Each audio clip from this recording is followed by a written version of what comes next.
paz do nosso Senhor e Salvador Jesus Cristo seja reinando no coração de cada um de nós.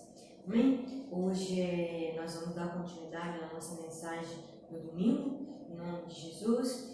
Acredito que o Espírito de Deus, como Ele tem falado conosco em todo o tempo, Ele vai permanecer falando no dia de hoje. Amém? Essa mensagem, ela até é uma mensagem até no sentido dos versículos, aqui é pouco, são só 13 versículos, né? Mas ela tem muita coisa para nós aqui, aí tem muitas anotações aqui, tem muita coisa para a gente aprender, que o Espírito de Deus já possa abrir os nossos corações, que a misericórdia dele já alcance a nossa mente, nosso entendimento, para que esteja tudo preparado, aberto para receber as instruções que ele tem para cada um de nós nesta noite. Amém? Feche os teus olhos, vamos orar ao Senhor em nome de Jesus. Pai querido, em nome de Jesus, nós entramos na Tua presença neste momento, ó Pai amado, em nome de Jesus, para buscarmos o Senhor nesta hora. Pai querido, a direção do Teu Espírito Santo, que o Senhor possa, em nome de Jesus, abrir o nosso coração, abrir o nosso entendimento, para tudo aquilo que o Teu Espírito Santo tem para falar conosco, ó Pai. Que o Senhor possa, em nome de Jesus, ó Deus, afastar da nossa vida agora, da nossa mente, do nosso coração, tudo aquilo que não provém do Senhor, ó Pai. Que toda agitação de mente, que toda ansiedade, preocupação caia por terra agora, em nome de Jesus.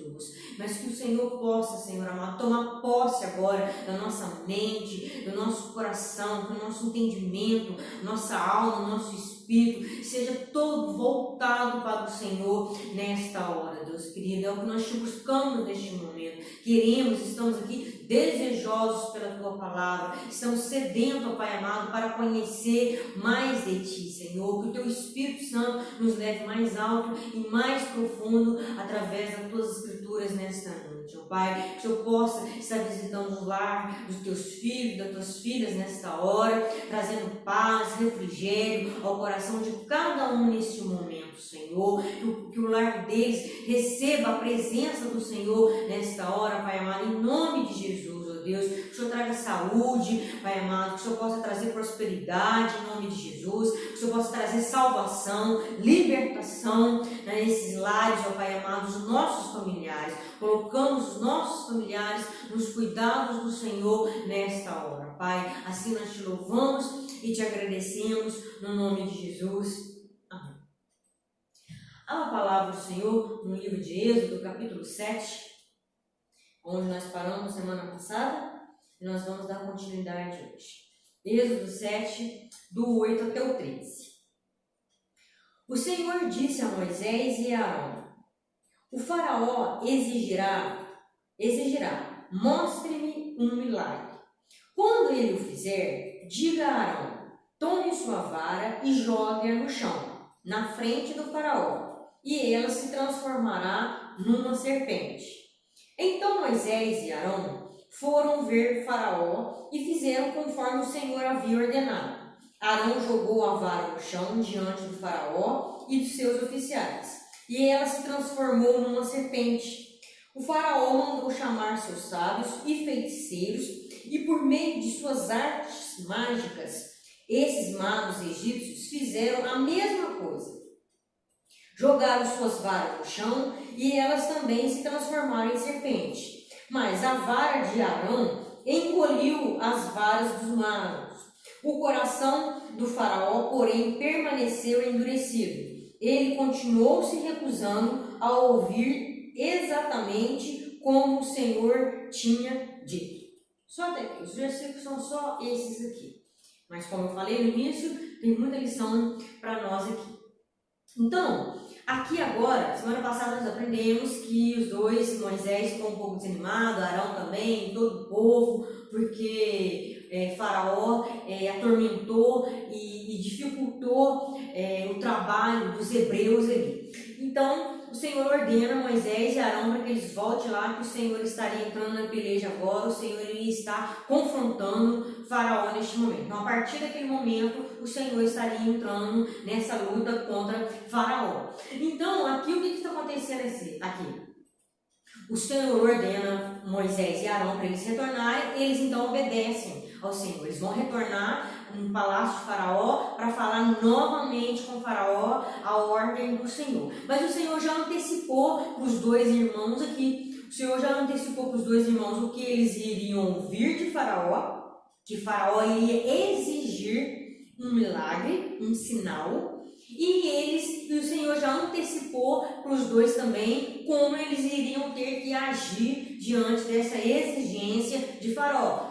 Deus então ordena que eles joguem a vara, que Arão jogue a vara, que era aquele cajado de Moisés, no chão, e ela se transforme em uma serpente. Ela iria se transformar ali em uma serpente. É aquele sinal que Deus já tinha mostrado para Moisés lá na sarça ardente. Então, aqui agora vai começar o confronto de Deus com o Faraó e com o poder do Egito. O Senhor agora vai dar início a esse confronto. Esse confronto, de certa forma, já deu início quando Moisés ordenou por palavras a Faraó o que Deus queria dele. E ele não obedece. Então ali esse confronto já começou. Só que agora o Senhor vai o quê? O Senhor já deu uma palavra de ordem que Faraó não quis obedecer, e agora o Senhor vai fazer o quê? O Senhor vai mostrar, vai dar um sinal também ali do seu poder que estaria acima do poder de Faraó e do poder até mesmo dos feiticeiros do Egito aqui, tá? Esse sinal, aqui nos mostrou que quando Arão joga a vara no chão, essa vara se transforma numa serpente. Aí os magos, os feiticeiros, vai lá e faz a mesma coisa. A vara deles lá, o cajado, o bordão, cada versão fala de uma forma, né? Mas é tudo a mesma coisa. Deles também transforma em serpente. Só que existe uma diferença. A serpente, o bordão que foi transformado em serpente, que veio da parte dos dois irmãos ali, pelo poder de Deus, ela devora, ela engole as serpentes vinda da parte dos feiticeiros do Egito. E isso aqui é muito interessante, porque aqui já dá um sinal do que Deus iria fazer no futuro com o Egito, né? Vamos comigo aqui pertinho mesmo. Êxodo 14, 26 vai dizer assim, ó. Então o Senhor disse a Moisés: estenda a mão sobre o mar outra vez, e as águas correrão fortemente de volta a seu lugar, e cobrirão os egípcios, seus carros de guerra e seus cavaleiros. Então Deus tinha dado lá na frente, depois a gente vai aprender isso, só quero antecipar um pouquinho aqui, lá na frente o Senhor vai abrir o mar vermelho usando a mesma vara.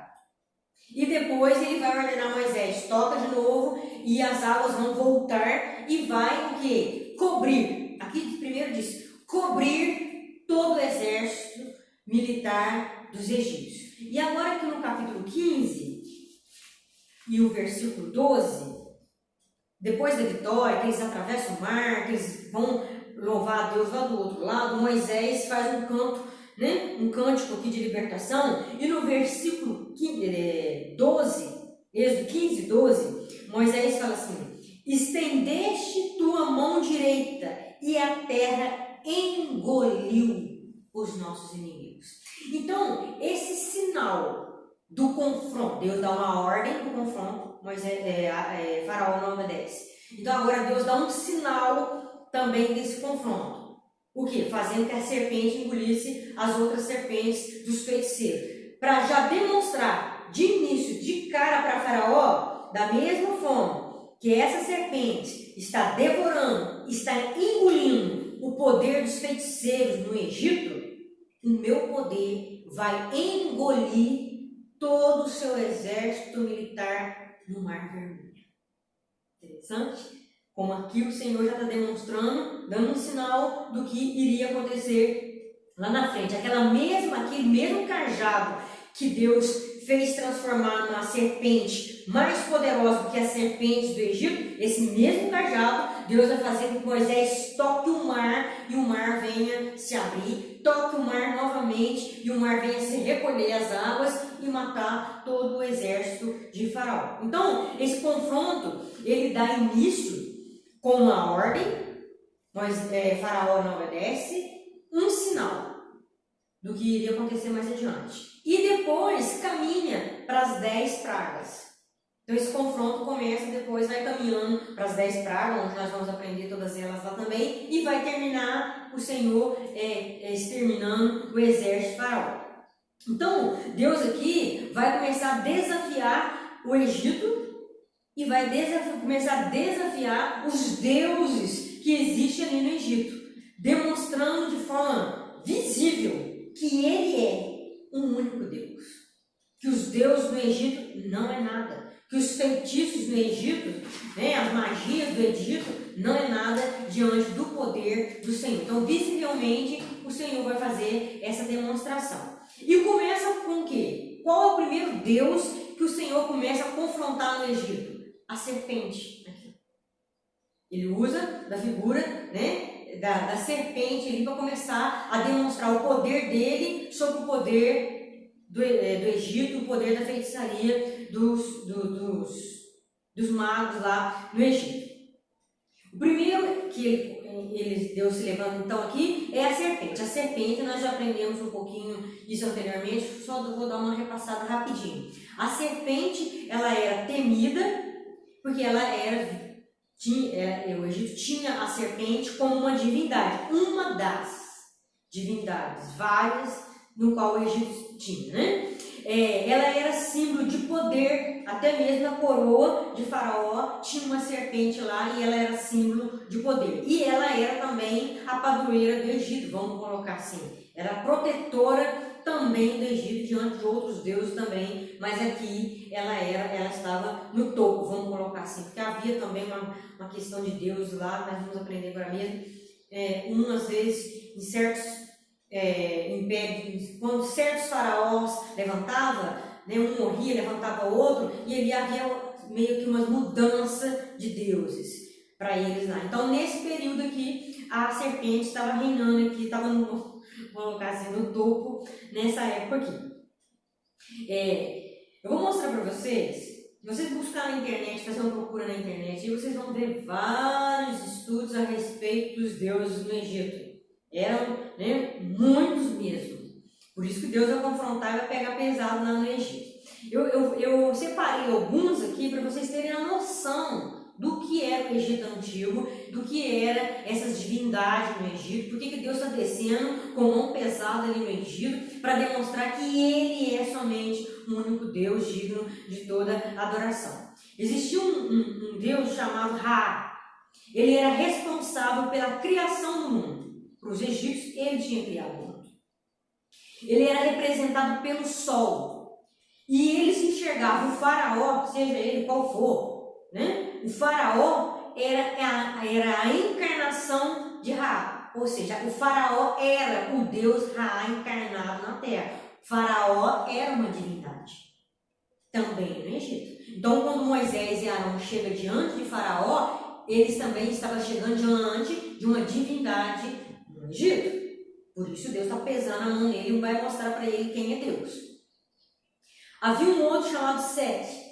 Ele era responsável pelo caos, pela destruição, pelas guerras, pela matança, pela escuridão do Egito.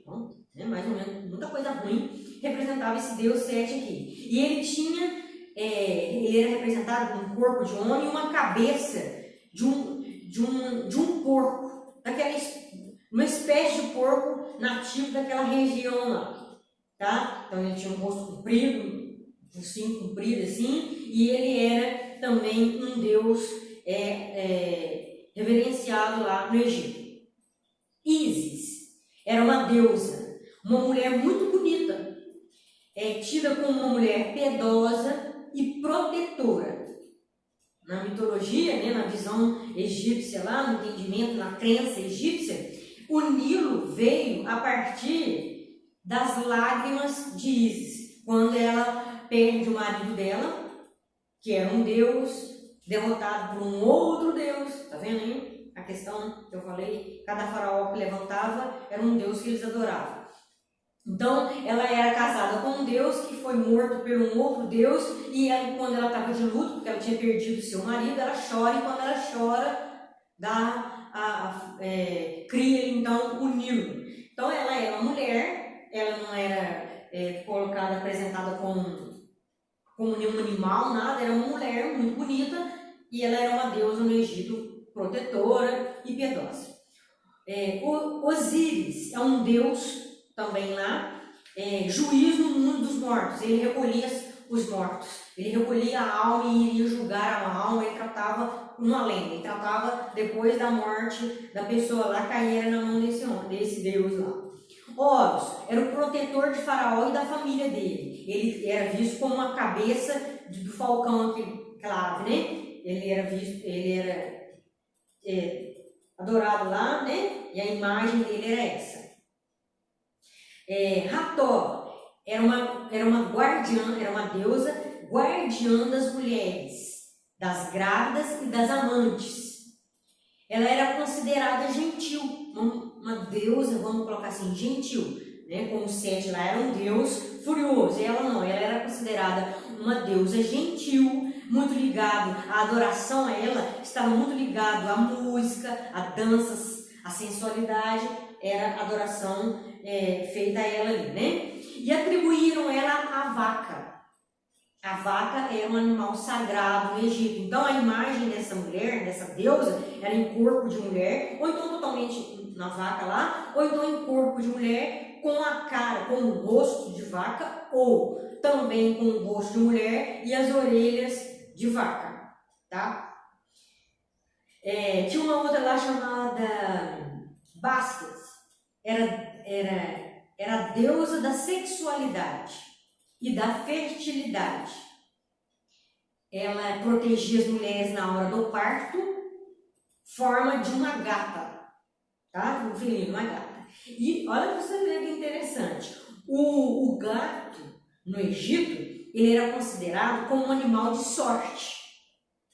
E Deus também. Então, vocês podem ver aí em filmes, sempre tem gatinho para tudo quanto é lado lá, né? Se alguém matasse um gato lá, ele ia à morte também, por ele ter matado o gato. O gato era sagrado no Egito. Os gatos eram tão vistos como sagrados no Egito, que eles eram mumificados. Quando um gato lá, né, de uma pessoa lá, tal, morria, eles mumificavam os gatos. Tinha até cemitério para gatos no Egito. E interessante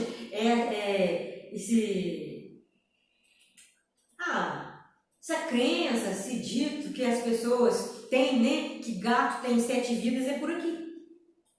Eles acreditavam que quando uma casa estava sendo incendiada, pegando fogo, o gato entrava naquela casa e tinha poder para entrar dentro daquela casa e salvar as pessoas que estavam naquela casa sendo incendiada, né? Lá ele tinha o poder de entrar lá e sair de lá sem dano algum. Por isso eles dizem que o gato tinha 7 vidas e ele era adorado naquela época lá, tá?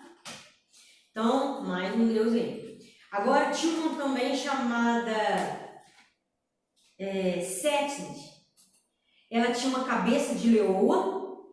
Ela tinha sido enviada por um outro deus para punir a humanidade que passava a adorar agora uma divindade em forma de serpente, tomando lá o lugar do deus Sol, o primeiro, Ra. Ela era sanguinária, ela tinha fome de sangue e de vingança. Essa era mais uma deus. Isso foi alguns. Se você fizer uma pesquisa aí, você vai achar muitos da divindade no Egito. Por isso, Deus vai tratar, né?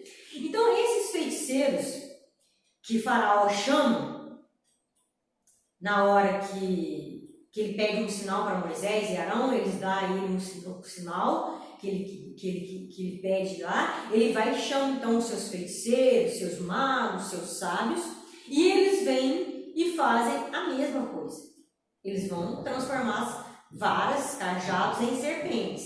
E eles usavam, esses feiticeiros, esses magos, usavam de truques Eles usavam de ilusionismo e também de poder satânico para fazer as feitiçarias que eles faziam, executavam ali no Egito. O submundo sempre fez parte da crença do Egito. Tanto que eu acabei de ler aqui para vocês esses deuses, que eles serviam lá e a crença deles, o poder que eles acreditavam que eles tinham. Então, por esse submundo de espiritualidade fazer parte da crença dos feiticeiros aqui, dos egípcios, eles invocavam os deuses. E nessa invocação dos deuses, eles invocavam também os demônios. Então, quando eles tinham um problema com certos povos, eles invocavam Sete. Sete era um deus furioso, um deus de vingança, um deus da guerra, um deus da matança, um deus da violência. Eles invocavam o poder desses deuses aí, tá?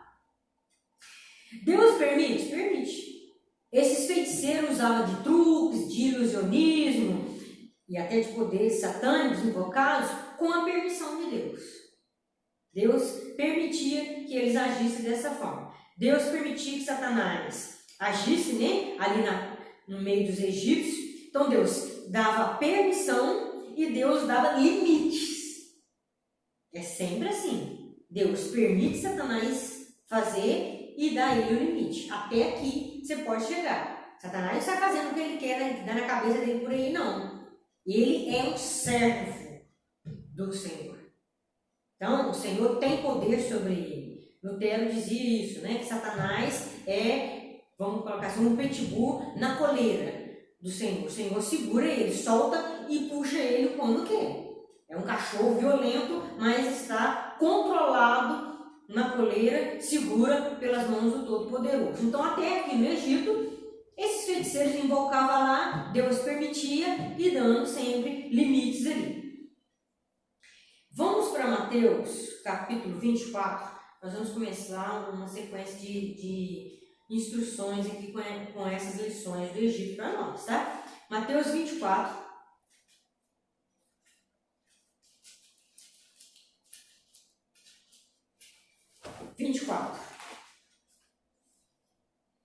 Mateus 24. Diz assim: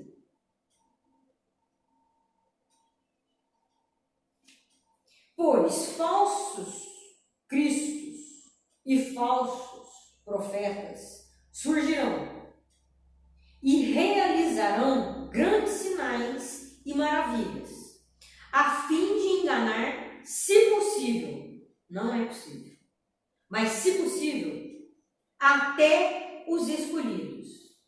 Veja que eu avisei disso de antemão. Cristo está falando. Vai levantar falsos cristos, vai levantar falsos profetas, surgirão, eles vão surgir, e eles vão realizar não falou que é pouco não, grandes sinais e maravilhas, a fim de enganar muita gente, tá? E o Senhor está falando, olha que eu estou avisando para vocês, antes disso acontecer, eu já estou avisando, ou seja, o Senhor está permitindo aqui e nos avisando aqui, eu já dei permissão e limite para que falsos homens e mulheres se levantam, usados por Satanás para fazer muitos sinais. E não é sinal pouco não, é sinal grande. Eu já estou avisando que isso vai acontecer. Lá Jesus já estava avisando. Vamos para 2 Tessalonicenses, capítulo 2.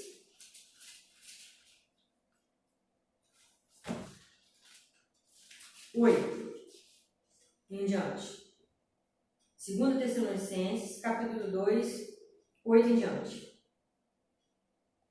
Então, o homem da perversidade será revelado, mas o Senhor Jesus o matará com o sopro de sua boca e o destruirá com o esplendor da sua vinda. De quem que o Senhor está falando aqui? Eu estou pegando só um versículo para ser mais rápido. Depois você dá uma olhada e acompanha direitinho aqui. De quem que o Senhor está falando aqui? Do anticristo. Que ele vai vir antes do Senhor retornar. E está dizendo aqui para nós que ele é um homem que o Senhor vai matar. Espírito Deus não mata. Demônio é espírito. Espírito morre.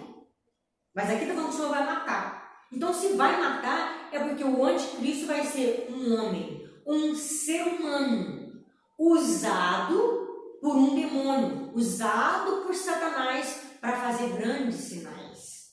É um homem, é uma pessoa, é um ser humano que vai enganar. Desde lá de trás, nós estamos vendo que desde Moisés, Satanás já está dando poder para os feiticeiros fazer serpentes semelhantes à serpente que foi feita pelo poder de Deus na vida de Moisés, ele usando Moisés. Tá? O versículo 9 agora. Esse homem virá para realizar o trabalho de Satanás. Satanás usa pessoas para fazer sinais, para fazer milagres, para enganar. Como ele usou os feiticeiros lá. Esse homem vai vir para trabalhar para Satanás.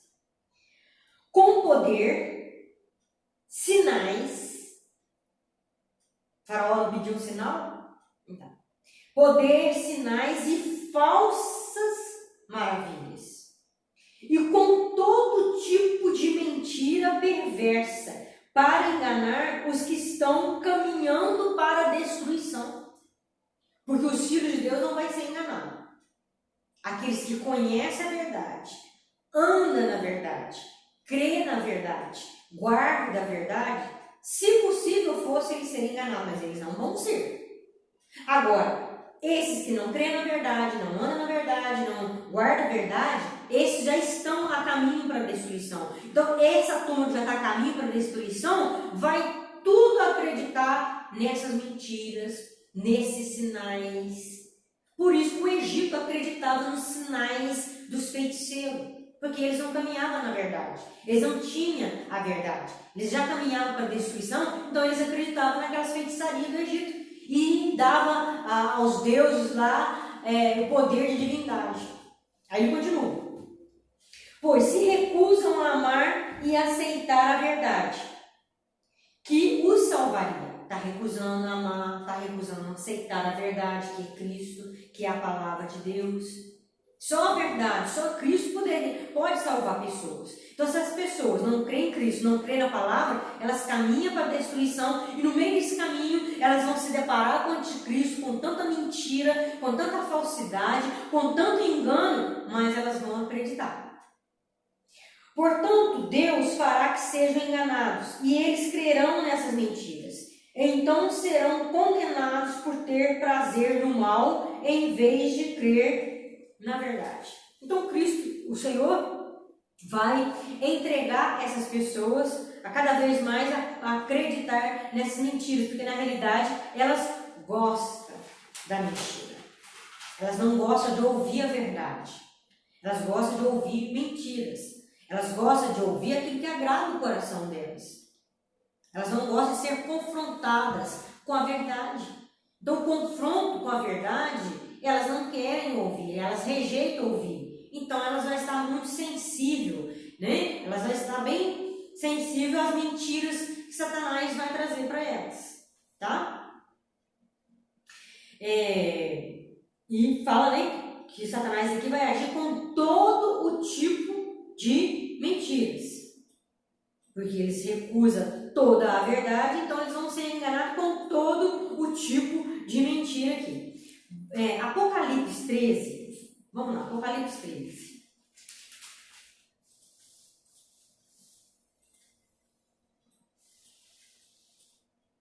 Apocalipse 13, versículo 11 ao 15. Então vi outra besta que saiu da terra. Tinha 2 chifres como de cordeiro, mas falava com voz de dragão. Exercia toda a autoridade da primeira besta e exigia que a terra e seus habitantes adorassem a primeira besta, cujo ferimento mortal havia sido curado. Realizava sinais espantosos, chegando a fazer fogo descer do céu sobre a terra à vista de todos. Enganou os habitantes da terra com sinais que lhe foi permitido realizar em nome da primeira besta. Ordenou que fizesse uma grande estátua da primeira besta, que havia sido mortalmente ferida e sobrevivido. Então lhe foi permitido dar vida a essa estátua para que ela falasse, e a estátua da besta ordenou que fossem mortos todos que se recusassem a adorar. Então isso aqui é uma revelação do Apocalipse que vai acontecer no final, no dia do juízo, no período da tribulação, quando Jesus Cristo vier descer com o juízo dele sobre a terra, depois da tribulação. E aqui está dizendo que existem bestas. O livro de Apocalipse nos mostra a besta, nos mostra os falsos profetas. Então aqui no livro de Apocalipse nos demonstra o poder político que vai ser o anticristo, um homem, aquele que nós acabamos de estudar, com um poder religioso, com um poder espiritual. Então vai andar política e espiritualidade junto. Política e religião vão caminhar junto no dia da tribulação. Um apoiando o outro, um ajudando o outro. A religião vai convencer as pessoas de que aquele homem deve ser adorado, de que aquele homem deve ser cultuado, homenageado como uma divindade. Então o anticristo vai ser um ser humano, um homem usado por um demônio, vai receber a adoração conduzida por uma religião, por uma espiritualidade. Olha como é que a coisa vai ficar feia. Por isso que nós temos que estarmos atentos, que o diabo já faz sinais, né? Já fez lá com Moisés. Quanto mais se aproxima a vinda de Cristo, mais ele vai acelerar a coisa, já preparando o caminho para o anticristo. Vamos aqui agora. Não, aí essas mentiras que Deus permite que Satanás faça, elas vêm por ensinamentos e elas vêm também por sinais. Satanás usa pessoas para ensinar a mentira. Satanás usa pessoas para fazer sinais mentirosos, milagres falsos, como nós já lemos aqui, tá? Então, isso tudo já é uma preparação para o anticristo, que na hora que ele vier, o poder dele da mentira para ensinar e o poder dele da mentira para fazer sinais vai ser tão grande que, como João nos revela, né? Fogo do céu. O poder dele vai ser muito grande, vai enganar muitas pessoas, tá? Lutero tem algumas frases que eu encaixei aqui para nos ajudar um pouco mais diante disso tudo aqui, né? O reformador Lutero, olha já o que ele falava. Qualquer ensinamento que se não se enquadre nas Escrituras deve ser rejeitado, mesmo que faça chover milagres todos os dias. O diabo usa pessoas para ensinar mentiras e operar sinais mentirosos também. Então, olha para você ver o que o Lutero está falando. Se um ensinamento não se encaixa aqui, eu já jogo fora, não quero já nem saber se aquele ensinamento faz fazer chover milagres. Se aqueles ensinamentos conduzem a milagres poderosos, se aqueles ensinamentos não encaixam aqui. Primeiro é um ensinamento. Encaixou dentro das Escrituras? Está de acordo com o que Deus quer? Está de acordo com as Escrituras do Senhor? Se não tiver, já rejeita esse ensinamento, por mais que ele tenha sinais, que ele venha a ser seguido de sinais e de maravilhas. Então, Lutero fala isso. Então, o Egito ensinava mentiras, adorava mentiras, deuses, né? Prestava culto a mentiras e fazia também sinais mentirosos, porque nós vimos que o sinal que veio da parte de Deus destruiu o sinal que veio da parte dos feiticeiros. A serpente engoliu, devorou a serpente dos feiticeiros. Então os sinais deles também eram mentirosos. Assim que é os sinais do anticristo e dos demônios. Deus dá poder, mas um poder limitado para eles, nunca vai ser o mesmo poder de Deus. Os sinais podem até nos ajudar, principalmente o novo convertido, um sinal, um milagre, Deus pode permitir que isso venha para a edificação do novo convertido. Mas a partir que ele vai crescendo na fé, isso é removimento. Porque ele vai ter mais conhecimento e mais crescimento através das Escrituras, caminhando como Lutero caminhou. Eu quero as Escrituras, eu quero os ensinamentos. Tá? Então os sinais eles podem até nos ajudar a crer, né? Como eu acabei de falar, mais uma questão do novo convertido aqui, mas é muito perigoso nós confiarmos somente nos sinais.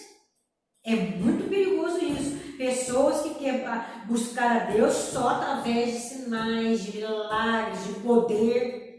Essas pessoas têm que prestar muita atenção, porque elas estão se desviando da verdade, das Escrituras e procurando sinais. E na procura de sinais, elas estão muito sensíveis aos enganos de Satanás, como nós estamos aprendendo aqui hoje. Satanás aí, né? Desde a época de Moisés já está enganando através de sinais. Imagina hoje o que ele não está fazendo, destruindo vidas por causa de sinais. E sinais mentirosos, né? A Bíblia nos fala que Satanás nunca se firmou na verdade, que ele é o pai da mentira. Então tudo que vem dele é mentira. Ele nunca fala a verdade, ele nunca ensina a verdade. Faraó, ele se concentra tanto no sinal, não é que Moisés com Arão já chega lá e pede o sinal. Então ele estava tão focado, tão envolvido com aquelas feitiçarias, com aquelas magias do Egito, que quando os dois irmãos entram no palácio de Faraó, a primeira coisa que Faraó pede é sinal. Então ele concentra tanto no sinal e nem dá atenção à palavra de Deus. E a palavra de Deus foi qual? Deixa meu povo ir. A ordem de Deus, a instrução, né, o mandamento de Deus para Faraó era deixar o povo ir, mas ele estava concentrado nos sinais, ele queria ver sinais, ele queria ver poder na frente dele, e nisso, em vez dele concentrar e obedecer, ele desobedece, não dá atenção para o que Deus está falando e quer sinal. É o que está acontecendo muito hoje. Muitas vezes as pessoas, em vez de sentar e estudar as Escrituras, os mandamentos, a direção de Deus para a vida delas, elas não querem. Elas não querem dar atenção a isso, mas elas querem ver poder, elas querem ver sinais, elas querem ver maravilhas. E nessa busca, elas vão se desviar do Senhor. E nessa busca constante, elas vão desobedecendo, trilhando um caminho de desobediência cada dia mais da presença do Senhor e em se concentrar. Mais um título de Lutero. Olha o que ele diz. Fiz uma aliança com Deus, que Ele não me mande visões, nem sonhos, nem mesmo anjo. Lutero um dia ora a Deus, Senhor, eu quero fazer com o Senhor uma aliança. Não me manda visão. Não me deixa ficar sonhando coisas espirituais, não. E nem me manda anjo. Estou satisfeito com o dom das Escrituras. Olha que coisa linda. Deus, estou satisfeito em entender as tuas Escrituras. É isso que ele está dizendo. As Escrituras Sagradas. Que ela me dá instruções abundantes em tudo que eu preciso conhecer para esta vida e quanto para o que há de vir. Ele ora a Deus, faz aliança com Deus, Senhor, basta.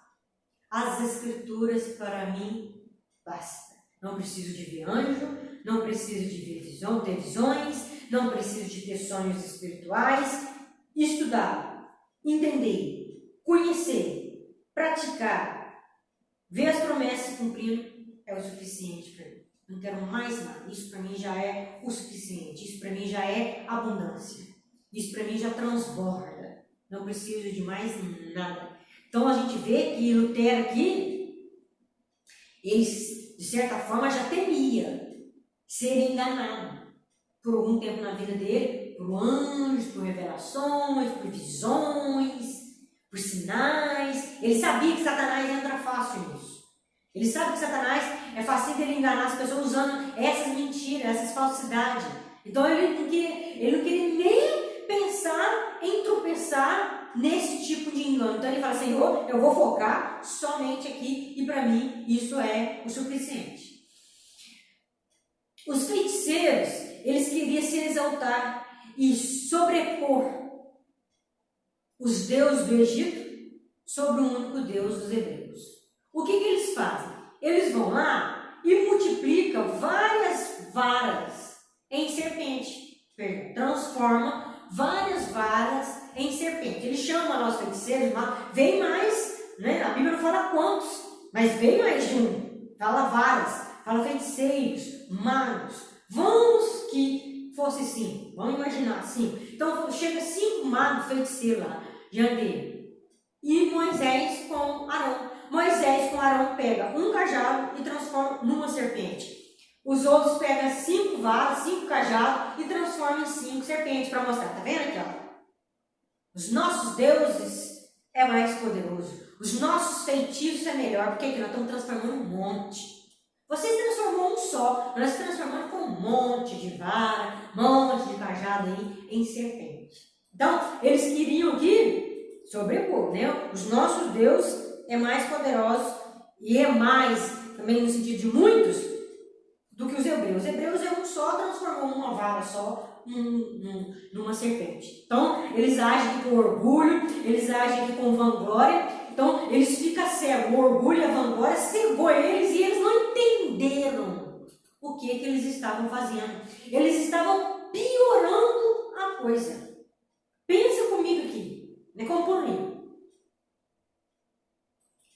Eles vamos supor que tenha sido 5, transformado 5 varas em 5 serpentes, e Moisés e Arão uma vara. O que acontece na hora que essa uma engole a 5? Qual era mais poderoso agora? O de Deus? Qual era o poder supremo? Era o de Deus ou era o dos deuses egípcios? Porque uma serpente só deu conta de devorar as 5 que ele tinha multiplicado. Então, em vez deles, eles ficaram tão cegos em querer sobrepor os deuses deles, que eles não pensaram o que eles estavam fazendo. A vergonha que eles passaram naquela hora, de perder as 5 serpentes para uma. Então, uma só foi mais poderosa do que as 5 deles lá. Eles deveriam ter usado o poder, já que o poder dos deuses deles era maior do que o poder dos deuses dos hebreus, eles tivessem usado esse poder para paralisar o Deus dos hebreus. Uma serpente só ia lá e matava a outra, e engolia a outra. Por que eles não fez isso? Não, aqui, ó, paralisou o poder deles, não tem mais poder. Não, eles vão lá e vai querer multiplicar, e essa multiplicação acaba fazendo com que eles passem mais vergonha ainda. Vamos comigo lá para 1 Coríntios, capítulo 10.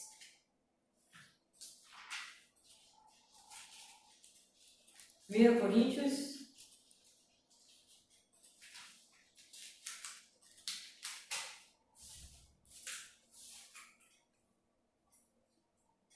10. 19 até o 21.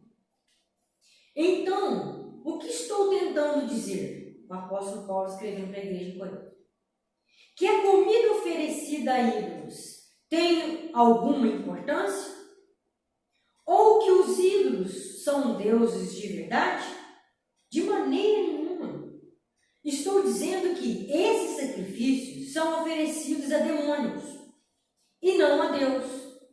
E não quero que vocês tenham parte com demônios. Vocês não podem beber do cálice do Senhor e também o cálice dos demônios. Não podem participar da mesa do Senhor e também da mesa dos demônios. Acaso nos atreveremos a despertar o ciúme do Senhor? Somos mais fortes do que Ele? Esse texto aqui é muito interessante para nós aqui. O que o apóstolo Paulo está dizendo para a igreja em Corinto aqui agora? Os ídolos, uma imagem de escultura, um ídolo, ela não tem poder nenhum. Ela não tem nada de poder. Tipo, os ídolos e os deuses com cara de gato, com cara de falcão, de vaca, de porco, de cobra, feita de ouro, lembra? A serpente de ouro, feita de prata e pedra, não tem poder nenhum. Porque se tivesse aquela serpente de ouro que estava lá na cabeça de Faraó, se tivesse poder algum, não teria feito os feiticeiros, deixado os feiticeiros passar tanta vergonha como eles passaram. No sinal que Deus dá ali. Né? Então, aquela serpente de ouro ali teria dado poder para aqueles feiticeiros lá e eles teriam feito a serpente deles lá serem mais poderosos, se juntarem contra a serpente que vinha da parte de Moisés. Não fez nada. Eu quero estou tentando encaixar aqui a passagem lá do Egito com um texto do Novo Testamento, com esse texto aqui do apóstolo Paulo no Novo Testamento, que é para nós. Então o apóstolo Paulo está dizendo aqui, ídolo, feito seja do que for, com cara do que for, ele não tem poder nenhum, ele é feito de um material, de madeira, de pedra, de prata, sei lá do que ele for feito, ele não tem poder nenhum sobre a vida do ser humano. Tá?